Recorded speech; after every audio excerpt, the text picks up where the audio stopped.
Committee Room 30, sound.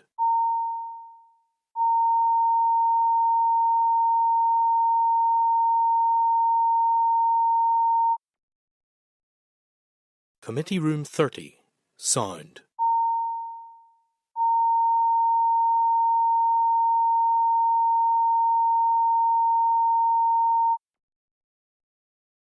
Committee Room 30, sound.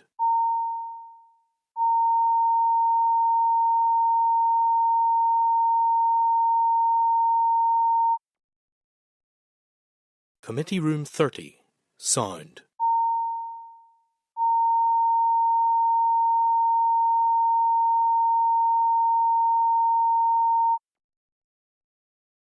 Committee Room 30, sound.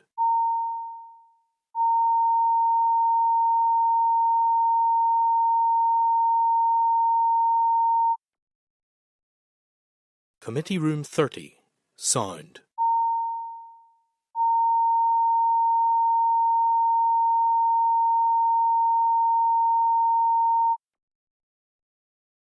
Committee Room 30, sound.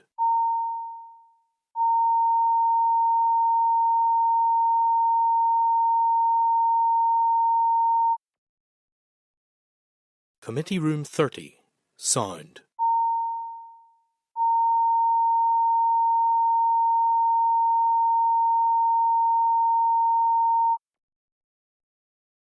Committee Room 30, sound.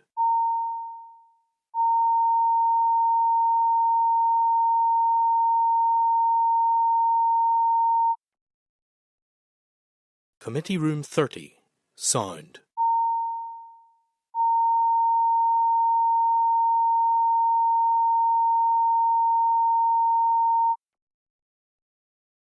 Committee Room 30, sound.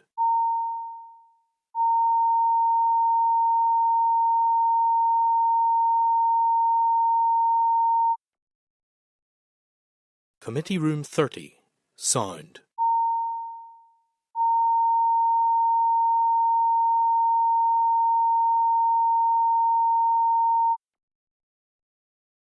Committee Room 30, sound.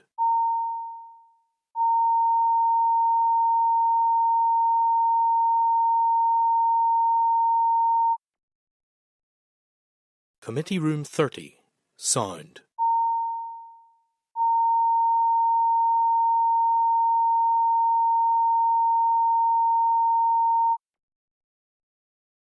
Committee Room 30, sound.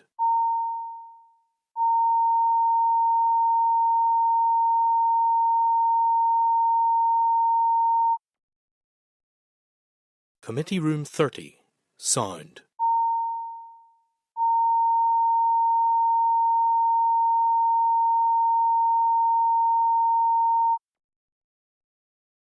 Committee Room 30, sound.